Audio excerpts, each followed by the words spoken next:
free tarot teaching time. And in today's lesson, we're delving into the card number 10 of the Major Arcana. It is the midway point. The video before that explains the Fool's journey up to this point. And that is, of course, the Wheel of Fortune. Now, very much like the name, this card is all about cycles. It's about fate. It's about destiny. It's about change. It is a nice card to get. It can also have some negative connotations depending on the spread you're using, the question you're asking, and what other cards come out around it. It's also a very important card because don't forget the Major Arcana, when the Major Arcana cards come out in a tarot reading, they are pointing to big events going on in your life, big turning points. The Minor Arcana points towards more everyday sort of things. So if the Wheel of Fortune was to come out in a reading, it would signify there's a big turning point about to happen. But before we get into the upright meanings, let's go through the symbols and the imagery for you. Let's first off discuss the wheel in the centre. Now, this symbolises basically the cyclical nature of life, the constant movement of things like fate and destiny. Things are always turning, never ending. It represents the ups and downs, the highs and lows, and the never-ending nature of life. Like, this wheel will constantly turn. This figure on the top will come to the bottom. This figure on the bottom will come to the top, so on and so forth. It's constantly turning, and that is what the wheel is symbolic of. Nothing ever stays still. Things constantly move.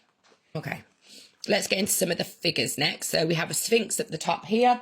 Now, it's usually depicted at the top. And the Sphinx is representing stability and knowledge.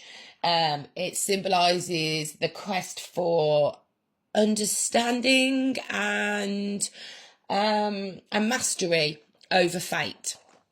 At the bottom here, we have a depiction of Anubis. He is the Egyptian god of the dead and represents the inevitable descent and transformation. Now, you'll notice in the corner here, these 4 images. These are called the 4 evangelists. Now, they're typically winged creatures and they sit in the corner of the card.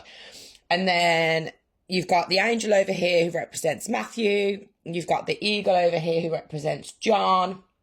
You've got the lion who represents Mark and the bull that represents Luke. These are the evangelists of the Bible. And they're all reading books, as you can see. I don't know if you can see, they've all got little books there. And these books symbolise knowledge, wisdom, and they also symbolise the 4 elements: earth, air, water, and fire. The 4 evangelists also symbolise the 4 fixed signs of the zodiac: Leo, Taurus, Scorpio, and Aquarius. And the reason they're representing the fixed signs of the zodiac is to portray stability amongst like change. And then within the wheel itself, you've got alchemical symbols inside the wheel, such as mercury, sulfur, water, and salt. And these represent different stages and different elements of transformation that happen along your journey. And then on the outside of the circle, you have Hebrew letters and runes. Now, some decks have the Hebrew letters spelling out Yahweh, which is YHVH. And then runes that stand for Taro or Rota, which is Latin for wheel. And this has got the rota on, ROTA. And these are there to symbolise the divine and the mystical aspects of the universe. And that is kind of that for the symbology within the card. It's all very much depicting cycles, change, ebb and flow, the highs and lows of life, being stable through change, seeking knowledge through change. That's very much the imagery of the Wheel of Fortune card.